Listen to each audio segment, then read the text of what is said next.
Hello viewers, আসসালামু আলাইকুম। দেখতে পাচ্ছেন আমাদের ST main line drop out cut আউটে সমস্যা হয়েছে।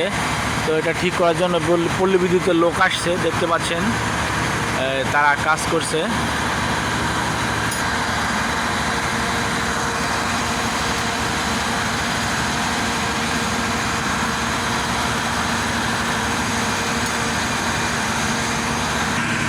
দেখতে পাচ্ছেন হলুদ কালারের একটি স্টিক, হকি স্টিক দিয়ে নিউট্রালের সাথে ফেস শর্ট দেওয়া আছে।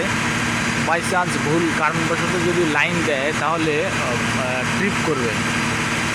কাজ করার জন্য এই বিদ্যুতের লোক হকি স্টিক দিয়ে একটা ফেসের থেকে নিউট্রালটা শর্ট করে রাখা হয়েছে, দেখতে পাচ্ছেন। এরা কাজের ক্ষেত্রে এই কাজটা করে থাকে সবসময়, যাতে লাইন দিলে লাইনটা যাতে ট্রিপ হয়ে যায়। ঠিক আছে, ভিডিওটা ভালো লাগলে লাইক কমেন্ট শেয়ার করবেন, চ্যানেলটি সাবস্ক্রাইব করে দেবেন। এরকম আরও ভিডিও পেতে বেল আইকনটি অন করে দেবেন।